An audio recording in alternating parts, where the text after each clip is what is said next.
आवाज करना है।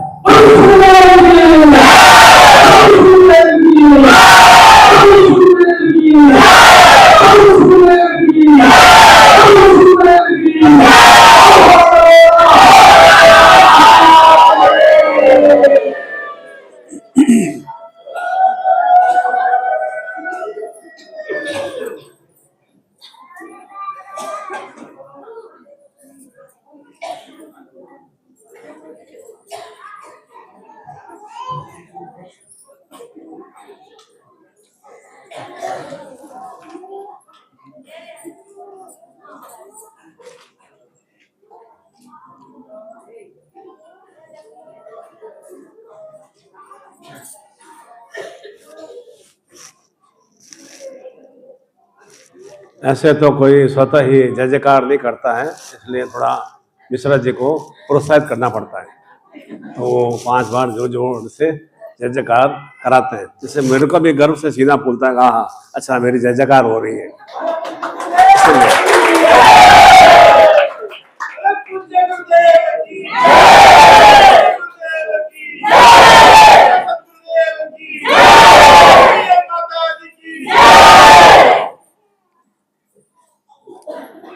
कहते हैं ना कि बहुत ज्यादा कोई दुखी होता है, मन अशांत हो जाता है, तो धीरे धीरे बीमार पड़ना शुरू हो जाता है। और बीमार पड़ता है तो डॉक्टर क्या कहता है, दवाई लो और उन्हें खिचड़ी खिलाओ, उससे धीरे धीरे बीमारी ठीक हो जाती है। जब खिचड़ी को घर में पका के कोई खिलाता है तो बीमारी ठीक हो जाता है। और इसके विपरीत यदि किसी के दिमाग में खिचड़ी पकती है तो फिर क्या हो जाता है, उसका एकदम कुछ न कुछ उल्टी पुल्टी क्रियाएं करने लग जाता है। इसलिए खिचड़ी के दोनों रूप हैं।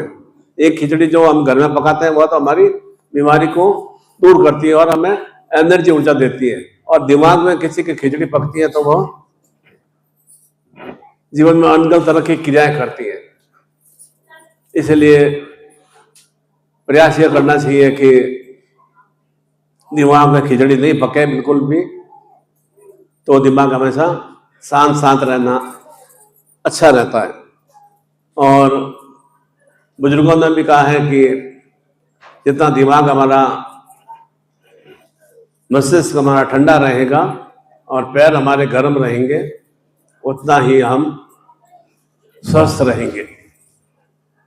और इसके विपरीत यदि दिमाग गर्म है और पैर ठंडे हैं तो निश्चित रूप से कई तरह के मानसिक शारीरिक रोग कष्ट हैं। और अधिकांश वर्तमान समय में लोगों के साथ ऐसा ही हो रहा है कि दिमाग हमेशा गर्म रहता है, अकारण ही गर्म रहता है। कुछ चिंतन विचार करते हुए कि मैं जीवन में जो अभिलाषा इच्छा थी वह प्राप्त नहीं कर पाया, जो मुझे सुख प्राप्त होना था वह मुझे प्राप्त नहीं हो पाया, पति ने मुझे सुख प्रदान नहीं किया, पत्नी ने मुझे आनंद प्रदान नहीं किया, संतान आज्ञाकारी नहीं है। अनेक अनेक स्वरूपों में परिवार के लोगों की तरफ से, आसपास के लोगों की तरफ से, मित्रों की तरफ से निरंतर हम 24 घंटे का चिंतन निकालते हैं तो नकारात्मक सोच ज्यादा प्राप्त होती है, नेगेटिव विचार, नेगेटिव थॉट्स ज्यादा प्राप्त होती है। और उस नेगेटिव थॉट्स और नेगेटिव विचार के कारण से अकारण हमारा दिमाग परेशान सा रहता है। और जब नकारात्मक सोच आती है तो सही रूप से हम जीवन का निर्णय नहीं कर पाते हैं, जीवन को कैसे सही ढंग से गतिशील करना है।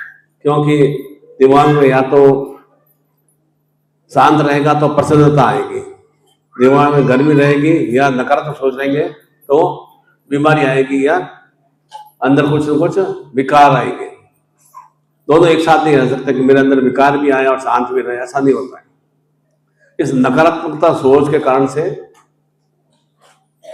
अनगढ़ लोगों की क्रियाओं के कारण से अधिकांश रूप में तो दूसरे लोगों के द्वारा हमें ऐसा प्राप्त होता है। जो नकारात्मक चिंतन भाव है या आपके बारे में ऐसा कहा, आपके बारे में ऐसा कहा, आपके बारे में ऐसा सुना, आपके बारे में ऐसा सुना, हम इसी उधेड़ बुन में बराबर उसको सॉर्ट आउट करने के लिए, उसको निकालने के लिए बराबर हम उसी में उलझे रहते हैं। मेरे बारे में ऐसा कैसे बोल दिया, मेरे बारे में ऐसा कैसे कह दिया, मेरे बारे में ऐसा कैसे सुन लिया, उसी बराबर हम निरंतर उसको निकालने के लिए ऐसे क्रिया करते रहते हैं। फिर वो क्रिया करता है, फिर दूसरी तरफ से दूसरी तरफ से आ जाती है, फिर और तीसरी तरफ से आ जाती है। ये बराबर जीवन में चलता रहता है। तो इस कारण से जीवन में काल रूप स्थितियां बनती है, अर्थात वे आपको किसी भी स्वरूप में खुश नहीं देखना चाहते, प्रसन्न नहीं देखना चाहते। और जब खुश नहीं देखना चाहते हैं तो उसका मूल कारण क्या है कि वे अंतस्वभाव से इसी तरह की क्रिया करके अपने आप में खुश रहने का प्रयास करते हैं। खुशी मिलती नहीं है। मैं एक्स को न परेशान करूंगा तो मुझे अच्छा दिखाओ, मेरे कारण से विक्रम परेशान हो गया, बहुत अच्छा, मुझे खुशी मिली। बस ये मिलना कुछ नहीं है, मेरा विक्रम से कोई ऐसा कोई ताल्लुकात भी नहीं है, मुझे बहुत खुशी मिली। पर अकर्ण कोई फालतू बातें करते हुए, तो इस कारण से क्या होगा, विक्रम का दिमाग थोड़ा खराब होगा। तो अकर्ण कुछ न कुछ वो अनगल क्रियाएं करेगा, फिर उसको सॉर्ट आउट करेगा, अच्छा गुरु जी ने मेरे बारे में ऐसा क्यों बोल दिया। फिर और दूसरा मैं नहीं कहूंगा तो दूसरा और कोई क्या देगा, नहीं मैंने तो सुना है, अब सुना है मैं, बस हम तो उसमें बिल्कुल हमारे अंदर अंतस्वभाव में तूफान वाला स्थितियां आ जाती है। ये सब तूफान वाली स्थितियां धीरे धीरे हमारे जीवन को काल रूप स्थिति को अग्रसर करती है, और उस काल रूप के कारण से निरंतर हम निराशा में, अवसाद में, अनेक तरह के रोग कष्टों में, पीड़ाओं में, चिंताओं में, क्यों हमें नींद नहीं आती है रात में, दिन भर काम किया होता है, 10-12 घंटे हम कंप्यूटर में काम करते हैं, बाहर परिश्रम करते हैं, दुकान में करते हैं, फिर क्यों नहीं नींद आती है। कुछ चिंताएं बराबर दिमाग में उमड़ते रहती है, बराबर जीवन में ऐसा परेशानियां बनी रहती है।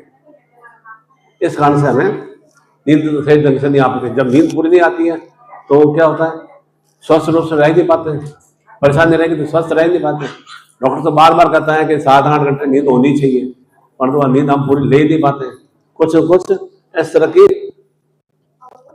दुविधाओं के कारण से, परेशानियों के कारण से, और इन परेशानियों का हल हमारे पास में है परंतु हम हल कर नहीं पाते, क्योंकि हम दूसरों की बातों को ज्यादा ध्यान से सुनते हैं। अपने अंतस्वभाव में मेरे बाप में क्या चिंतन है, क्या विचार है, उसको हम फॉलो नहीं कर पाते, उसको हम आगे बढ़ा नहीं पाते। दूसरों की बातों के अनुसार हम अपने जीवन को क्रियाशील रखते हैं। ये सभी क्या धीरे धीरे हमें मृत्यु रूप स्थितियों का अग्रसर करती है, अर्थात उसके कारण से जीवन में जब अकारण में तनाव में रहूंगा, परेशान रहूंगा, चिड़चिड़ापन आ जाएगा, क्रोध आना शुरू हो जाएगा, उन्माद आना शुरू हो जाएगा। उन्माद के फलस्वरूप क्या करूंगा, या तो पत्नी के ऊपर हाथ उठाऊंगा, या बच्चों के ऊपर हाथ उठाऊंगा, या पड़ोसियों को गाली गलौज करूंगा, या अनगल क्रिया करूंगा। उन्माद में ही ऐसी क्रिया होती है, तो उसके कारण से क्या होगा, और अधिक जीवन में एक काल रूप स्थितियां, मृत्यु रूप स्थितियां आती है, दुख रूप स्थितियां आती है, और उसके फलस्वरूप जीवन निरंतर निराशा में, अवसाद में, परेशानियों में ही बराबर चलता रहता है। फिर जीवन में यही सोचते हैं कि देखो 20 साल हो गए नौकरी करते हुए, कुछ भी हासिल नहीं कर पाया, 15-20 साल हो गए व्यापार करते हुए, कुछ भी प्राप्त नहीं हो पाया, इतना मैंने बच्चों के लिए किया, पत्नी के लिए किया, पति के लिए किया, मुझे कुछ भी सुख नहीं मिल पाया। क्यों नहीं मिल पाया, क्योंकि अंतस्वभाव में ऐसी बराबर आसपास के लोग हमारे साथ में अनगल क्रियाएं करते हैं, और रहना भी उनके साथ ही है, चाहे वो सास ससुर के रूप में हो, चाहे माता पिता के रूप में हो, चाहे देवर जेठ के रूप में हो, या भाई के रूप में हो, या बहन के रूप में हो, या भाभी के रूप में हो, किसी न किसी से इस तरह के हमें क्रियाएं बराबर प्राप्त होती रहती है। और हम उन बातों को ज्यादा चिंतन करते हैं। माँ ने ऐसे मेरे बीबी के लिए ऐसा बोल दिया, पिताजी ने ऐसा बोल दिया, ससुर जी ने ऐसा बेटी के लिए ऐसा बोल दिया, मेरे भाई ने भाभी के लिए ऐसा बोल दिया, बराबर इस तरह के अनगल विचार बराबर दिमाग में चलते रहते हैं। उस कारण से हम बहुत ज्यादा व्यतीत परेशान रहते हैं, तो हमारा ध्यान चिंतन हमारे रोजगार की और, हमारे नौकरी की और, हमारे व्यवसाय की और, हमारे जीवन में एक आनंद प्रसन्नता जो जीवन में आनी चाहिए, वो आनंद प्रसन्नता हमें आ नहीं पाती है। इसलिए हमें समय समय पर थोड़ा कुछ घर से बाहर निकलने की क्रिया करते हैं कि जिससे कि थोड़ा 2 दिन 3 दिन 5 दिन हम गुरु सानिध्य में रहेंगे तो कुछ हमें थोड़ा कुछ समय के लिए हमें खुशी की प्राप्ति होगी, उसके कारण से मैं थोड़ा एनर्जी से युक्त होऊंगा। ये चिंतन भाव करते हुए हम शिविर में आते हैं और उस चिंतन भाव का हमें सुफल भी प्राप्त होता है। आने का हमारा टारगेट लक्ष्य भी रहता है कि किसी भी तरह से जीवन में खुश में बन सके, आनंद में बन सके, प्रसन्नता में बन सके, और एक भावना चिंतन रहता है। और ये सभी क्या है, क्यों होता है ऐसा? ये सभी हमें निरंतर निरंतर अपने वशीभूत करना चाहते हैं। हो नहीं पाते हम वशीभूत, कोई पिता के प्रति वशीभूत, माँ के प्रति वशीभूत नहीं हो पाते। अब माँ ने कुछ बोल दिया बहू के लिए, अब पत्नी को कहें तो पत्नी नाराज हो जाए, माँ को कहें तो माँ कहेंगे लो तुम तो पत्नी का फेवर ले रहा है, तो मेरी सुनता ही नहीं है। और अगर भाई को कहें तो लो तुम्हारे तो मेरी बीबी सब कुछ हो गया, अब मैं इतने साल से बड़ा हूँ छोटा हूँ, तुम्हारे लिए तो कोई बात भी नहीं है। और ज्यादा हम परेशान से व्यस्त हो जाते हैं और ज्यादा जीवन में दुख वाली स्थितियां बन जाती है। सब कुछ ठीक ठाक है, नौकरी भी अच्छी है, पैकेज भी अच्छा है, घर भी अच्छा बना हुआ है, महान सुरक्षा महान सुख भी है, और फिर भी अनगर रूप से परेशान बराबर बने रहते हैं। ये सभी क्या है, हमें काल रूपी स्थितियों का अग्रसर करती है। तनाव रूप, काल का मतलब तनाव, चिंताएं, व्यथा, परेशानियां, दुख, कष्ट, पीड़ा, ये काल रूपी स्थितियां हैं जो हमें निरंतर निरंतर इस तरह से अनगल क्रियाओं की ओर धकेलती है। काल का मतलब ऐसे मृत्यु नहीं है, ये हमें अनगल क्रियाओं की ओर धकेलती है। और जब इस तरह की जब ऐसी अनेक अनेक तरह की क्रिया होगी तो जीवन क्या होगा, निरंतर जीवन में एक डिप्रेशन वाली स्थितियां आ जाती है, तनाव वाली स्थितियां आ जाती है। और अगर हम एकदम शरीर से स्वस्थ हैं, शरीर से दिख रहा है हष्टपुष्ट है, 35-40 साल के हष्टपुष्ट दिख रहे हैं, परंतु अंदर अंदर धीरे नकारात्मक हो जाता है, डिप्रेशन वाली स्थिति आ जाती है, चिंता करते रहते हैं क्या सॉल्यूशन करूं, क्या निर्णय करूं, माँ को क्या जवाब दूं, पिताजी क्या जवाब दूं, भाई को क्या जवाब दूं, पत्नी को क्या जवाब दूं, इसे उधेड़ बुन बराबर रहता है। और ऊपर ऊपर मुस्कुराहट रूप में हम एक घर में वातावरण बना कर रखते हैं, अंतर स्वार्थ से प्रसन्नता नहीं आती है, ऊपर रूप में हम उन्हें एक प्रसन्न में रखने की कोशिश करते हैं, क्योंकि मैं तो अंतर से दुखी हूँ, तो दूसरों को इस तरह से प्रसन्न करने की कोशिश करता हूँ कि किसी तरह से शांत में स्थितियां रहें, और शांत में स्थितियां रहती नहीं है। 2 दिन शांत में स्थितियां रहती है, फिर वापस तीसरे वापस रहता है नया रूप में, कोई स्वरूप तो इतना उदास क्यों है, पति अरे मैं तो ऐसे थोड़ा सोच रहा था, ऐसे थोड़ा नींद हुई थी, थोड़ा शरीर में थकान आ गई, मैं ऐसे लगा उदास हूँ। अच्छा थोड़ा और कोई चिंता हो, और नींद बात कोई और छेड़ेंगे, अच्छा तो इतना खुश क्यों है, इतना प्रसन्न क्यों है, इतना रोज घूमने के लिए कहाँ जाते हो, कितना भटकने के लिए कहाँ जाते हो। अब हम अच्छे प्रसन्न भी है तो भी दूसरों को दुख है, और दुखी है तो भी दूसरों को दुख है, मतलब किसी न किसी रूप में भी हमें और अधिक परेशान करने वाली क्रियाएं करते हैं। ये सभी क्या है, ये हमें मृत्यु रूप स्थिति में धकेलती है, उससे हमारी आयु की क्षीणता आती है। तो एक हमें सही रूप से हमें जीवन जो प्राप्त करना चाहिए वह सही रूप से हम जीवन प्राप्त नहीं कर पाते, शरीर में एक निर्बलता आती है, शरीर में व्यथा और रोग और कष्ट पीड़ाओं की वृद्धि होती है। आज विशेष रूप से सूर्य शक्ति दिवस भी है और गणेश चतुर्थी का पर्व भी है, तो गणेश जी तो भगवान हर स्वरूप में रिद्धि सिद्धि प्रदाता है, शुभ लाभ प्रदाता है, विघ्न हरता है। अर्थात ये विघ्न है, ये भी हमारे जीवन के बहुत बड़े बड़े विघ्न है, जो कि जीवन में हमें आगे की ओर बढ़ने के लिए प्रोत्साहित नहीं कर पाते हैं, उत्साहित नहीं कर पाते हैं, ये हमारे बहुत बड़े बड़े विघ्न है। इन काल रूपी स्थितियों के लिए हमें विशेष रूप से काल भैरव स्वरूप में हमें शक्ति के से युक्त होना चाहिए, भैरव में होना चाहिए। भैरव का मतलब जो भय से रहित हो, ये हमें भय उत्पन्न करता ही, हमें जो दूसरे लोग जो है भय उत्पन्न करते हैं। भैरव का मतलब होता है भय से रहित होना, अर्थात किसी भी तरह का जीवन में भय नहीं रहे और निर्भीकता में जीवन बने। तो लड़ना नहीं है, भैरव की शक्ति प्राप्त करके लड़ना नहीं है। भैरव एक शांतता भी प्रदान करते हैं। भैरव के कई स्वरूप हैं, विशेष रूप से एकदम कहते हैं क्रोध भैरव, अर्थात क्रोध आना चाहिए कि मैं जीवन में क्यों नहीं खुश हो पा रहा हूं, तो उसका कारण अपने आप में क्रोध करना चाहिए कि मुझे खुशी की प्राप्ति के लिए मुझे क्या क्रिया करना है, मैं जीवन में क्यों नहीं उन्नति कर पा रहा हूं। तो अब क्रोध होना चाहिए कि मुझे मेरे में निर्बलता क्या है, मेरे में कमी क्या है, न्यूनता क्या है, क्यों नहीं मैं अपने आप में सुश्रेष्ठ बन पा रहा हूँ, उसके प्रति हमें क्रोध आना चाहिए। दूसरों के प्रति क्रोध नहीं करना है। क्रोध का जवाब पत्नी को कुछ कहेंगे, माँ को कुछ कहेंगे, भाई को कुछ कहेंगे, और उठा है वैसे ही और अनेक तरह के दोषारोपण आएंगे। क्रोध करना अपने मैं जीवन में विजयश्री की प्राप्ति से क्यों नहीं हो पा रहा हूँ, सफल तो मैं क्यों नहीं हो पा रहा हूँ। वह क्रोध भैरव का भाव चिंतन है। उसके लिए कि मेरे अंदर जीवटता है, शक्ति है, और क्यों मैं ना थोड़ा कार्य करता हूँ, उसके बाद में कुछ कार्य को आधा अधूरा छोड़ देता हूँ। क्यों आधा अधूरा छोड़ देते हैं आप? कि मैं कर नहीं पाऊंगा। निराशा की भावना कहाँ से आती है? दूसरे लोगों से आती है निराशा की भावना। तो निराशा को समाप्त करने के लिए हमें साधनात्मक रूप में हमें इस तरह की भैरव की शक्तियों को आत्मसात करना हो। और उसके बाद में एक और भी भैरव स्वरूप है इन चंद्र भैरव, जो कि हमें शांतता प्रदान करते हैं। चंद्र का तात्पर्य क्या है? शीतलता प्रदान करना, शांतता प्रदान करना। तो भैरव का उग्र वाला भाव नहीं है, शांतता प्रदान करने का भाव चिंतन है कि हमारा दिमाग कूल रहे। दिमाग कूल रहेगा तो जो भी हम डिसीजन निर्णय लेंगे तो उस डिसीजन निर्णय में हम सही रूप से सक्सेस हो पाएंगे। शांतता की प्राप्ति, चंद्रमा एक हमें ज्योतिषना प्राप्त करता है। चंद्र ज्योतिषना स्वरूप प्राप्ति करता है और साथ साथ में जीवन में शांति की वृद्धि करता है।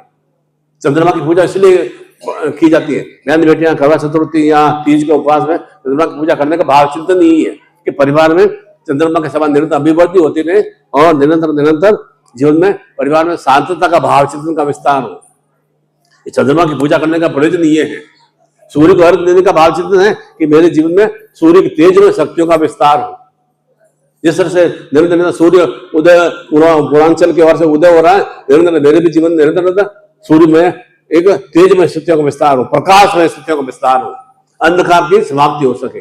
वह एक सूर्य को अर्घ देने का भाव चिंतन है, सूर्य को प्रणाम करने का भाव चिंतन है। और एक होता है गुरु भैरव, जो कि निरंतर हमें गुरु के स्वरूप में हमें शक्ति प्रदान करता है। गुरु भैरव हमें निरंतर एक शक्ति प्रदान करता है कि वह एक आपको एक सक्षम बनाता है कि तुम किसी भी स्वरूप में निर्बल नहीं हो, कमजोर नहीं हो। कमजोर तुम्हारा अंतस्वभाव में भरी हुई है और कोई शरीर में कोई कमजोरी नहीं है। दिमाग में अच्छे पढ़ लिखे हो, अच्छे ज्ञान से युक्त तो अच्छे संस्कार है और गुरु का शक्ति प्रदान करता है कि इन संस्कारों के माध्यम से, अच्छी भावनाओं के माध्यम से, इन गुरु की शक्तियों के माध्यम से तुम्हारे सोच विचार अच्छे हैं, अच्छे सद्विचार, अच्छी भावनाएं भी है। उन भावनाओं को किस तरह से एक जीवन में इंप्लीमेंट करना, किससे उसे जीवन में उतारने की क्रिया करना, वह गुरु भैरव के रूप में हमें प्राप्त होता है। और साथ ही साथ में एक संहार भैरव, अर्थात किसी भी तरह के मेरे अंदर कोई भी दोष हो, कोई भी व्याधि जड़ा पीड़ा हो, उसे मैं समाप्त कर सकूं, वह संहार भैरव का भाव चिंतन है। अर्थात मेरे अंदर वह असीम शक्ति आ जाए कि मैं अपनी कर्मठता के द्वारा, अपनी ज्ञान शक्ति के द्वारा, अपनी चेतना के द्वारा उन जो भी जीवन में विलक्षणता है, न्यूनता है, उनमें समाप्त कर सकूं। वह संहार भैरव का भाव चिंतन है। और इसी के साथ साथ एक भीषण भैरव, अर्थात जीवन में वृद्धि के लिए तो हमें एक अपने आप में बलिष्ठता से युक्त होना आवश्यक है। बलिष्ठता का मतलब है आत्मशक्ति, शारीरिक शक्ति नहीं कि मेरे दोस्त को लिमिट हो जाएगा तो मेरे ज्यादा बल आ जाएगा, वह भाव चिंतन नहीं है। कि भीषण शक्ति का मतलब है कि निरंतर मैं किसी भी तरह से व्याधि जरा पीड़ा जो भी अवरोध बाधाएं आ रहे हैं, उसमें दिमाग की शक्ति के माध्यम से, शारीरिक शक्ति के माध्यम से आत्मशक्ति को मैं प्रोत्साहित करूं। आत्मशक्ति का विस्तार करना, विल पावर का विस्तार करना, वह एक भीषण शक्ति का, भीषण भैरव का भाव चिंतन है, जिससे कि निरंतर मैं विजयश्री से युक्त हो सकूं। लड़ना नहीं किसी से, लड़ने का भाव चिंतन प्रदान नहीं करता है भैरव। गुरु भैरव भी लड़ने का भाव चिंतन प्रदान नहीं करते हैं कि आपके अंदर इतना शिष्यत्व भाव में गुरु तुम्हें शक्तियों की वृद्धि कर सके, जिससे कि आप गुरु में शक्तियों से युक्त हो सके और जो गुरु का सन्मार्ग बताया उस सन्मार्ग पर बढ़ते हुए निरंतर सुश्रेष्ठता से युक्त हो सके। और साथ ही साथ में कपाल भैरव। कपाल भैरव का मतलब वैसे भी भैरव के जो भी अष्टभुजाएं हैं, उस अष्टभुजाओं में विशेष रूप से उनके एक हाथ में कपाल है, खोपड़ी। कैसे काल पर विजय प्राप्त करना, कपाल का मतलब होता है काल पर कैसे विजय प्राप्त करना। और दूसरे और एक हाथ में कुल्हाड़ी है और एक हाथ में तलवार है, जो संहार करने में सहायक है। अर्थात वे शक्तियां हैं। प्रत्येक देवी देवता के पास में कुछ न कुछ अस्त्र शस्त्र हैं, तो हमारे पास में भी निश्चित रूप से अस्त्र शस्त्र हैं। वे अस्त्र शस्त्र हमारे ज्ञान के रूप में है, चेतना के रूप में है, गुरु की शक्ति के रूप में है। हमारे अंतस्वभाव में एक जो भी चिंतन प्रदान किया है, जो हमें गुरु ने हमें एक चेतना प्रदान की, वो हमारे भीतर में असीम शक्ति है। उस शक्ति का हमें सदुपयोग करना है, चाहे हमें इष्ट के माध्यम से मिला हो, चाहे इन कुल देवता के माध्यम से मिला हो, या माता पिता के माध्यम से मिला हो। उन सकारात्मक शक्तियों को हम आगे कैसे जीवन में बढ़ाते रहे और जिनमें निरंतर उन्नति प्राप्त करते रहे, तो हमारी नकारात्मक सोच हमारी समाप्त हो पाएंगे।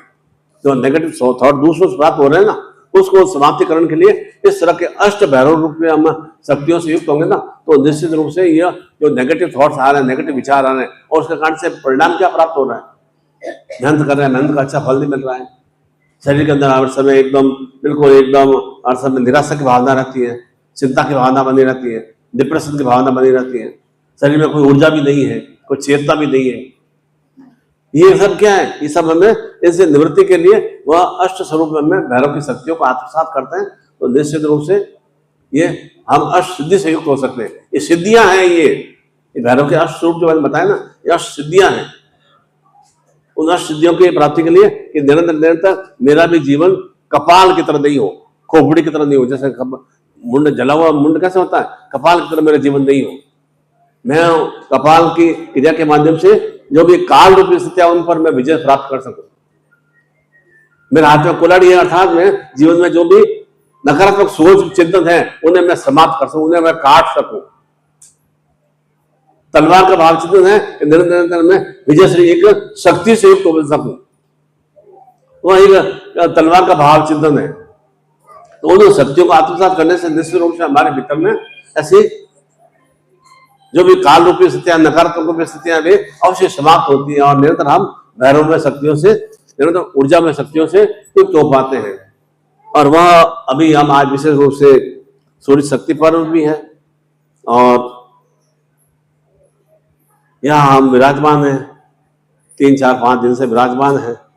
तो निश्चित रूप से हमारे भीतर में अंतस्भाव में एक भगवान श्री जगन्नाथ जी का ध्यान चिंतन भी है।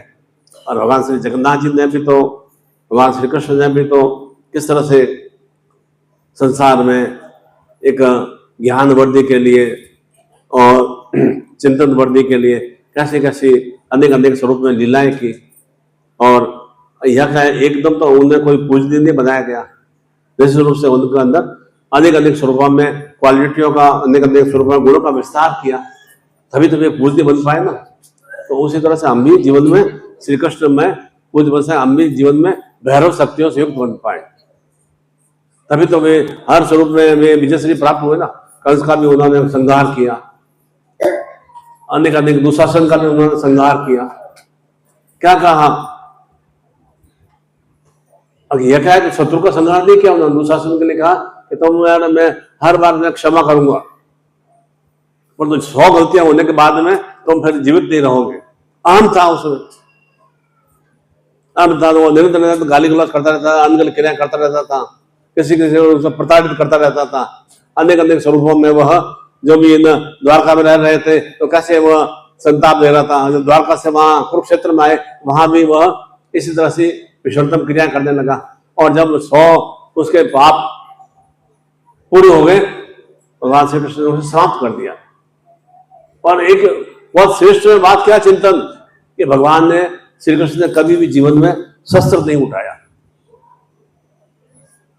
कभी कोई भी ऐसा सुदर्शन चक्र भी था तो सुदर्शन चक्र को उन्होंने किसी को समाप्त करने के लिए नहीं उठाया, केवल ज्ञान के माध्यम से। तो गुरु का भी कार्य यही है कि श्री कृष्ण में ज्ञान के माध्यम से हम भी जीवन में हर स्वरूप में योगेश्वर में बन सके, हम भी हर स्वरूप में भैरव शक्तियों से युक्त बन सके।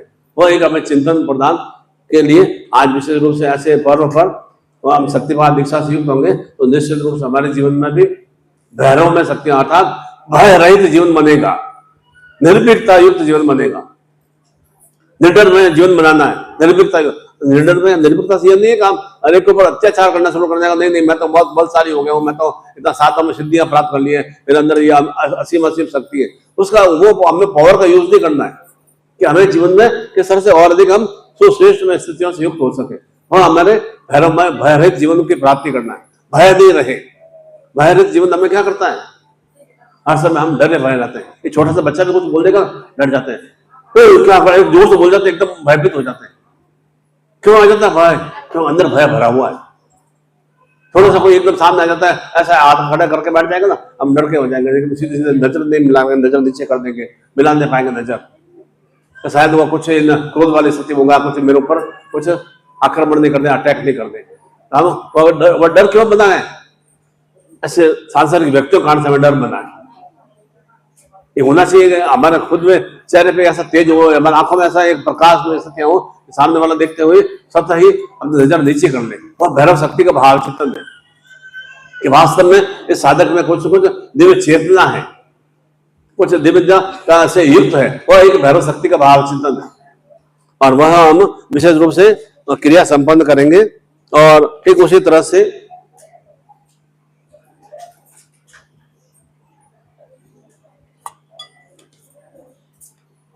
गुरुदेव की जय, गुरुदेव की जय, माता जी की जय, गुरुदेव की जय, माता जी की जय, कैलाश सिद्धाश्रम की जय। और निहार कहते कहाँ घूम गए? कहीं घूमने गए थे? मंदिर गई? तो मेरे को भी साथ ले जाती, हम भी गाना गाते हुए चलते हैं, चल सन्यासी मंदिर में, है ना? तो स्कूटी चलाना जानते लेती है ना, तो स्कूटी जहाँ किराए पे मिलती है, तो हम भी साथ में तेरे साथ में चलेंगे लंबे टूर पर, है ना? फिर ये गाएंगे, दोनों किसी को नजर नहीं आए, चल दरिया में डूब जाए, है ना? ठीक है, पीछे मैं बैठूंगा तो फिर पकड़ के बैठूंगा, मेरे को डर लगता है पीछे, है ना? हाँ, फिर गिरूंगा तो फिर रात लेके गिरूंगा, है ना? ठीक है ना? और हमारे भुवनेश्वरी को तो एकदम वो मतलब बुलेट गाड़ी चलानी आती है, ऐसे एकदम गाड़ी बुलेट गाड़ी चलाती है, सीधा ये एकदम ये समुद्र से उस पार एकदम, फिर ऐसा ये भुवनेश्वरी एकदम छोटी मोटी नहीं है, एकदम बात से तो एक बहुत बड़ी माँ माया शक्ति है ये, है ना? ये तो ठीक है, माँ थोड़ी सी सीधी सरल है बस, है ना? तेरे में भी वो असीम शक्ति आनी चाहिए। हो जाएगा? तो कब चलना है प्लान कर देना, आज चलना है, कब चलना है, कब? ठीक है। तो इस तरह की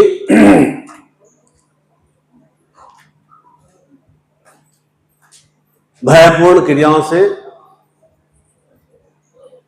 क्या होता है? बुरे बुरे सपने आते हैं, खराब खराब सपने आते हैं।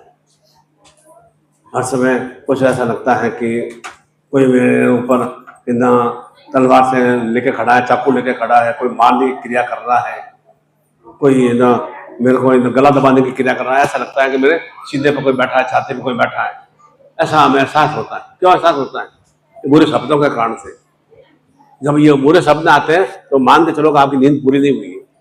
पहले फर्स्ट तो ये हमारी बीमारी है कि नींद आपको पूरी नहीं हो रही है, और बुरे सपनों के कारण से दिमाग के अंदर बहुत ज्यादा व्यथा परेशानी आती है। और साथ साथ में इसके साथ ही इन बुरे शब्दों में कभी सर्प दिखाई देता है, कभी ऐसा लगता है कि मैं पानी में डूब गया हूँ, कभी ऐसा लगता है कि कोई ना मेरे को ना मार के काट के फेंक रहा है, ऐसे इस तरह के बुरे सपने आते हैं। और साथ साथ में कभी लगता है कि मेरे घर में आग लग गई है, या मेरा मकान नष्ट हो गया है, या मेरे इन कोई नौकरी पे या मेरे बिजनेस में कोई बहुत बड़ा एक दुखपूर्ण स्थिति आ गई, कर्जे वाली स्थिति आ गई है, कष्टपूर्ण स्थिति आ गई है, या मेरे पत्नी या बच्चे की मृत्यु हो गई है। इस तरह के बुरे बुरे सपने आते हैं। तो ऐसे बुरे सपने आना एक बहुत ही बड़ा जीवन में बड़ा बड़ा खतरे वाली बात होती है। किसी न किसी स्वरूप में, तंत्र क्रिया के स्वरूप में आए, चाहे इन घर बंधन के स्वरूप में आए, वो घर के अंदर दोष रूप में आए, तो ये बुरे सपने आना। और निरंतर निरंतर आप खुद निर्णय निकालेंगे तो महीने में आपको 30 दिनों में कम से कम 25 या 22 दिनों तक आपको ऐसे लगातार 22 सपने ऐसे होते हैं जो बुरे रूप में आते हैं आपको। ये बुरे सपने आना एक जीवन के लिए दुख कष्टपूर्ण वाली स्थितियां हैं। उन दुख कष्टपूर्ण स्थितियों के लिए निरंतर निरंतर हम, जैसे कि धन का अभाव हो जाता है, मेरी नौकरी छूट गई है, मेरे व्यापार में घाटा हो गया है, या अचानक ही किसी ने मेरे धन की चोरी कर दिया है, इस तरह की अनगल जो क्रियाएं होना, तो वे सभी काल स्वरूप में होती है। अर्थात किसी भी तरह से एक जीवन को समाप्त करने वाली क्रियाएं होती है।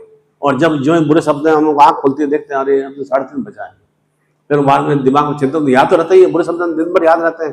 तो 3:30 बजे ऐसा बुरा सपना देखा, कुछ अहित नहीं हो जाए, तो दिन भर वो हमारे चिंता में व्यतीत होता रहता है, दिन भर हम परेशानी में व्यतीत होते रहते हैं। और फिर कोई भी खाना भी खाते हैं वह डाइजेस्ट नहीं हो पाता है, कहीं भी काम पर जाते हैं मन नहीं लगता है कि आज मैंने इतना बुरा सपना देखा कि ना मेरे बच्चे की मृत्यु हो गई है, या मेरे घर में आग लग गई है, या ये मेरे धन का नुकसान हो गया, इतना बुरा सपना बार बार 24 घंटे बाद दिमाग में रहता है। तो धीरे धीरे क्या है, वह बुरा सपना जीवन में एक स्थायी रूप कर लेता है, और उस स्थायित्व के कारण से जीवन में बहुत बड़ा एक नुकसान वाली स्थितियां बन जाती है। और साथ ही साथ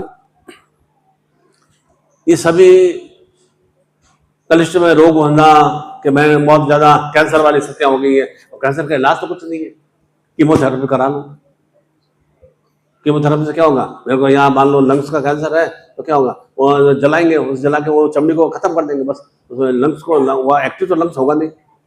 मेरे को अगर इन शुगर की प्रॉब्लम होगी, शुगर खत्म तो होती नहीं है, खत्म नहीं होती है शुगर, कम हो सकती है, कंट्रोल हो सकती है।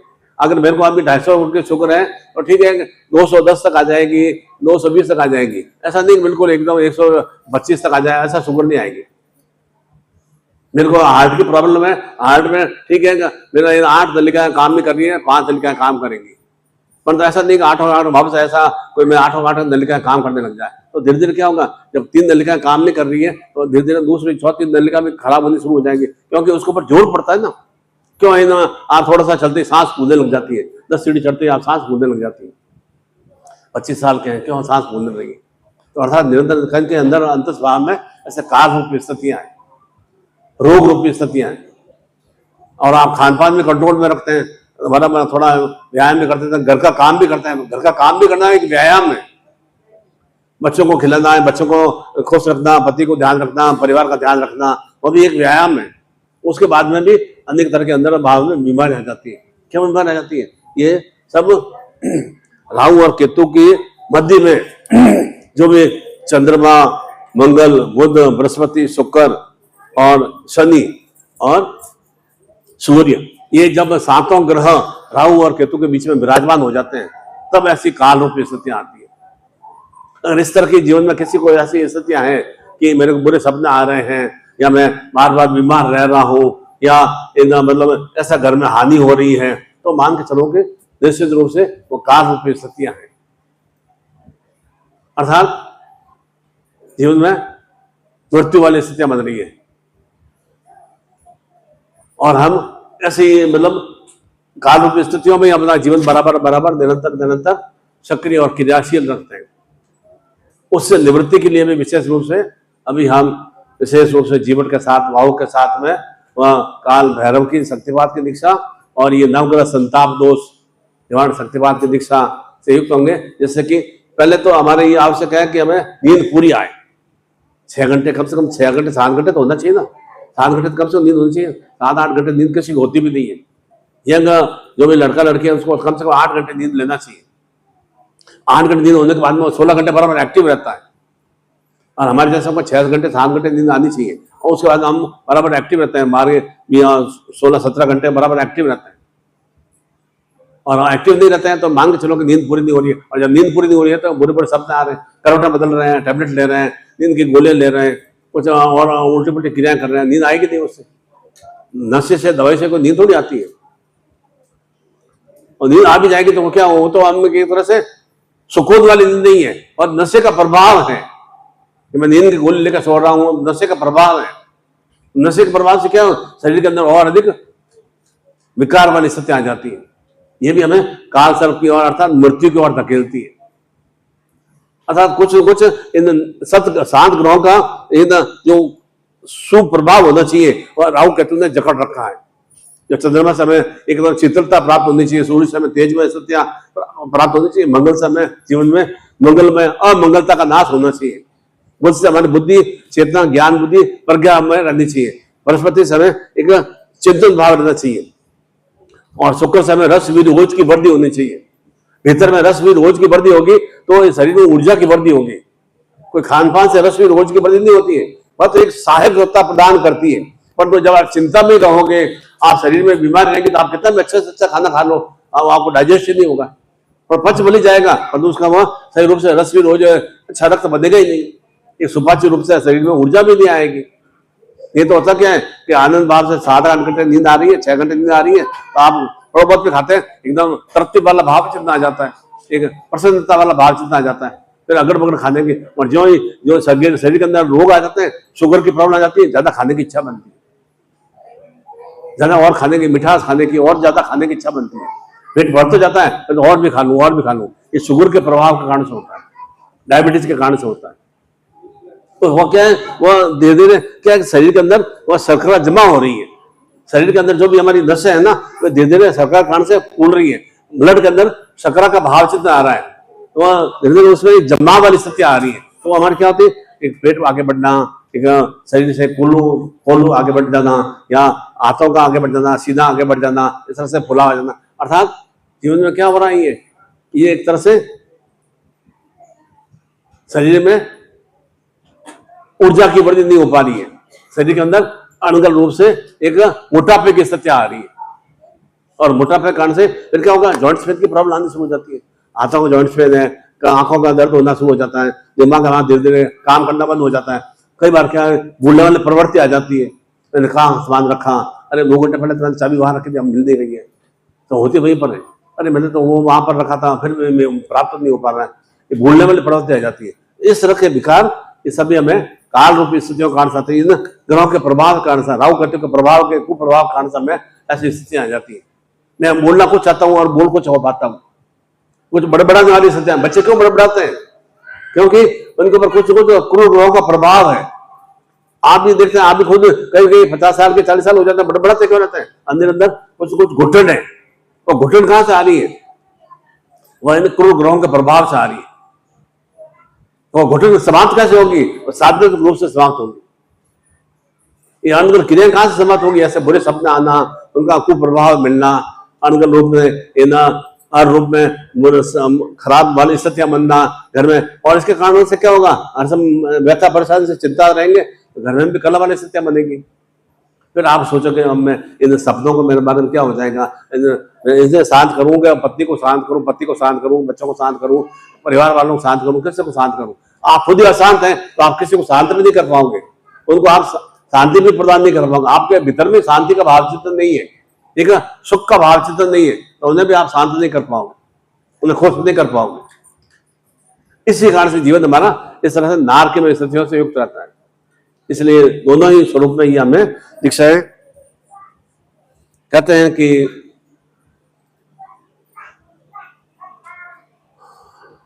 शनिदेव और भगवान शिव का पुत्र और पिता का संबंध है,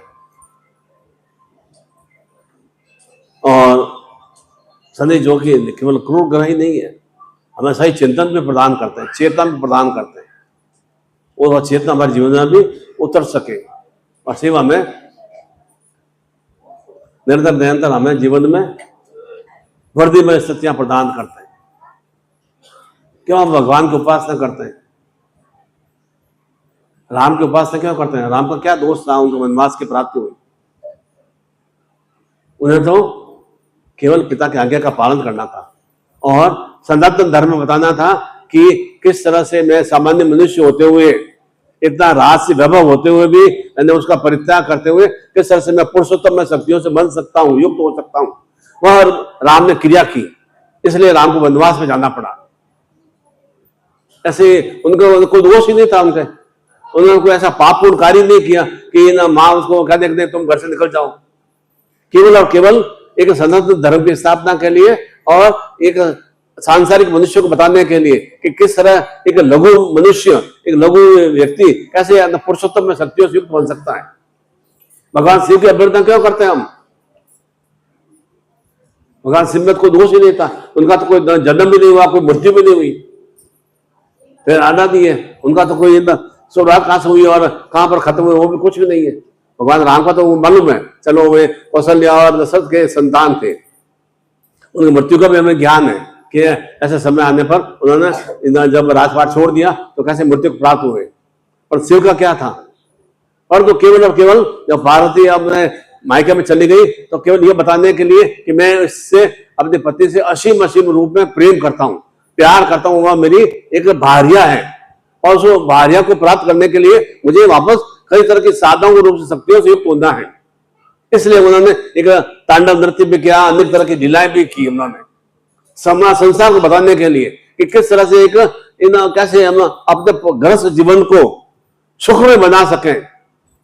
चलो पिता की तो उनके पार्वती के पिता की तो गलती थी, कैसे एक तरह से उनका एक मतलब उनके प्रति शिव के प्रति एक अनगल भाव चिंतन रखे, उन्हें अनेक रूप से उन्हें प्रताड़ित किया, उन्हें अनेक रूप से उन्हें जलील भी किया और परंतु उन्होंने फिर भी कहा नहीं, मैंने को पति भार्या को किस तरह से अपने जीवन में गृहस्थ जीवन में सुख में बनाना है, उस सुख में बनाने के लिए उन्होंने अनेक तरह की क्रियाएं संपन्न की। तब क्यों कहा जाता है कि देवों का देव महादेव क्यों कहा जाता है? तो सभी देवों के देव स्वरूप में उनकी पूजा की जाती है। इसलिए जीवन में इन मतलब प्रायश्चित करना बहुत सरल बात है कि नहीं मेरे का ये अनगल भावना चिंतन है, इसका मैं प्रायश्चित कर सकता हूं, परंतु त्याग करना बहुत मुश्किल काम है। जो त्याग कर पाता है वही जीवन में सुश्रेष्ठ में स्थितियों से युक्त हो पाता है। भगवान श्री राम ने त्याग किया तब वे गुरु नहीं बन पाए, भगवान श्री कृष्ण ने त्याग किया, नहीं तो वे भी गोपियों के साथ रासलीला नचाते हुए 16,000 रानियां लाखों उनके और भी रानियों को उनको तो आराम से वहां सिंधुवाद दिखा सकते थे, पर उन्होंने त्याग किया। नहीं, मुझे यहाँ पर मेरा केवल यही मेरा स्थान नहीं है कि बस वासुदेव का 8वां पुत्र में बन गया और बस मुझे अब यही जीवन में जीना है, ऐसा भावना चिंतन नहीं रहा। त्याग करके उन्होंने मथुरा वृंदावन त्याग करके द्वारका में रहकर फिर कुरुक्षेत्र में विजय श्री का ज्ञान प्रदान किया। इसलिए हम आज उनकी भागवत गीता का अध्ययन करते हैं, गीता का अध्ययन करते हैं, उनके जो भी श्लोकों का अध्ययन करते हैं। तो भगवान श्री कृष्ण ने अर्जुन को भी ज्ञान प्रदान करके 700 श्लोकों का उच्चारण किया। एक दो श्लोकों में अर्जुन को भी ज्ञान नहीं आया, इतना धुरधारी था, उस समय 700 श्लोकों का उल्लेख करना पड़ा, बताना पड़ा कि कैसे वास्तव में तुम्हारा एक सांसारिक जीवन एक अलग मैटर है।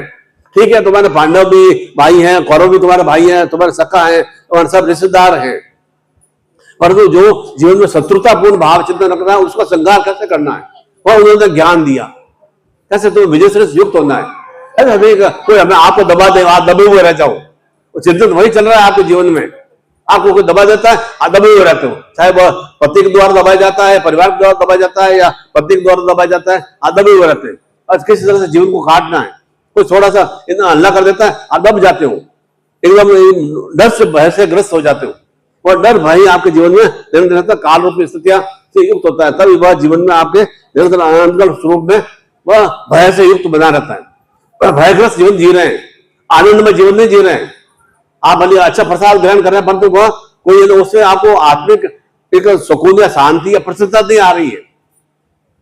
उसकी प्राप्ति के लिए विशेष रूप से अपने आपको साधक बल होना आवश्यक है, और साधक बल आएगा तब आप भैरव में बन जाएंगे, भैरव में बन जाएंगे, भय रहित बन पाएंगे। साधक बल आएगा तो आपके ये राहु केतु के क्रूर ग्रह हैं ये सब समाप्त होंगे, तब आपको जैसे बुरे सपने आना या अनगल जो भी ना घर में अनगल क्रिया हो रही है ये सब समाप्त हो पाएंगे। वैसे ये दोनों दीक्षाएं अब हम थोड़ी देर बाद में संपन्न करेंगे, और उसके बाद सांध्य बेला का जैसा भी आपका विचार चिंतन होगा वह विचार चिंतन के माध्यम से हम समुद्र किनारे पर भी शक्तिवाद दीक्षा लेंगे, परंतु ये दोनों दीक्षा यहीं पर लेना आवश्यक है क्योंकि यहाँ पर लाखों लाखों स्वरूप में मंत्र जाप संपन्न किया गया है।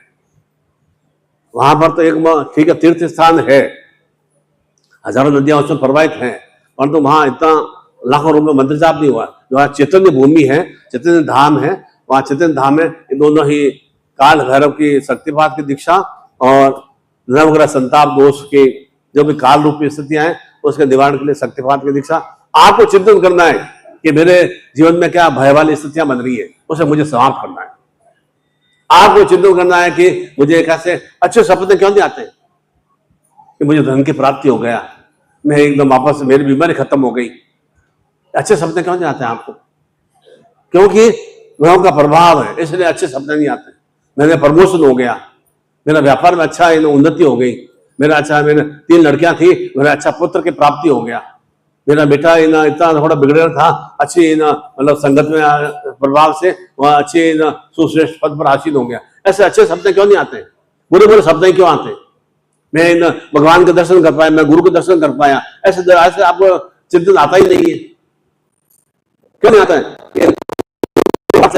बुरे बुरे शब्द आते हैं और जीवन बराबर उसी की निवृत्ति के लिए, बुरे शब्दों की निवृत्ति के लिए वह नवग्रह दो संताप निवृत्ति और काल भैरव शक्तिपात की दीक्षा हम यहाँ पर प्राप्त करेंगे और साथ में विशेष रूप से जीवट और बाहु भी प्राप्त होगा। उससे मैं अपने हाथों से आपको गले में धारण कराऊंगा, जिससे कि भय रहित जीवन बने। डर भय से जीवन जीना है तब तो आप यहाँ आते भी नहीं। डर भय से जीवन जीना होता तो घर में बैठ रहते। निश्चित रूप से आपके अंदर कुछ न कुछ निर्भीकता का भाव चिंतन है, दृढ़ता का भाव चिंतन है, उसे और अधिक हमें उत्साहित रूप से प्रोत्साहित रूप से आगे बढ़ाना है। निश्चित रूप से आप चाहते हो कि ये ऐसे ऐसे जो भी मेरे साथ में जीवन में क्रियाएं अनुकूल घटनाएं घटित हो रही है, अनुकूल घटनाएं मेरी समाप्त हो सके, उसी की निवृत्ति के लिए हम अभी दोनों ही शक्तिपात की दीक्षा से युक्त होंगे। और उसके बाद आपने प्रसाद तो ग्रहण कर ही लिया है ना? क्या क्या पकौड़े बनाए थे, क्या क्या था आज? और मीठा में क्या था? नहीं दादे खाती नहीं है ये, जब तो अच्छा मीठी वाली चलाती है ना, खा लेते तो क्या हो जाता। हम जितना डाइजेस्ट हो उतना ही खाना चाहिए, है ना? ठीक रहेगा, है ना? उषा कपूर जी बैठी है क्या? नहीं है? ओह सुबह आप तो दिन हो गया इसलिए काफी 2 बज गया ना। उषा तो सुबह सुबह निकलती है ना।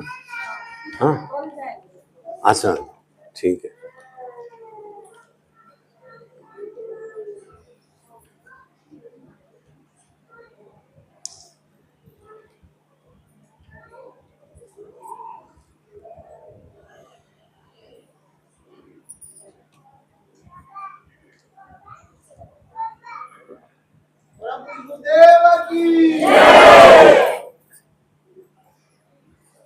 दो लेडीज आपस में बातें कर रहे थे, तो एक लेडीज ने कहा कि कुछ सालों पहले मुझे एक बाबा जी मिले थे, तो बाबा जी ने कहा था कि तुम्हें जीवन में इतना मिलेगा कि तुम संभाल नहीं पाओगे। तो दूसरे ने कहा ऐसा क्या? तो क्या हुआ? अब मुझे आके मालूम पड़ा कि जीवन में मेरा इतना अधिक वजन हो जाएगा मैं उसे संभाल नहीं पाऊंगी। तो जीवन में ऐसा ही होता है, इसलिए आपने वजन को कंट्रोल रखें। शारीरिक वजन नहीं बढ़ना चाहिए, आत्मिक वजन बढ़ना चाहिए, मानसिक वजन बढ़ना चाहिए, अर्थात बुद्धि ज्ञान प्रज्ञा से युक्त होना चाहिए, आत्मशक्ति से युक्त होना चाहिए। आत्मा में डर भय वाला भावना चिंतन नहीं रहना चाहिए, बल होना चाहिए। शरीर का फुलाने से शरीर में बल की वृद्धि नहीं होगी, वह हमें चेतना को आत्मसात करना है। और वैसी ही क्रिया हम अभी थोड़ी देर बाद में वापस में आपकी सेवा में हाजिर होऊंगा, तब तक आप थोड़ा बाहर घूम फिर के आ जाए, मतलब इसी बाउंड्री के अंदर ही। तो जितना ज्यादा आप एक दूसरे के साथ हम रहेंगे उतनी ज्यादा अच्छी हमें चेतना की ऊर्जा की हमें प्राप्ति होगी। बोलो सद्गुरुदेव भगवान की जय।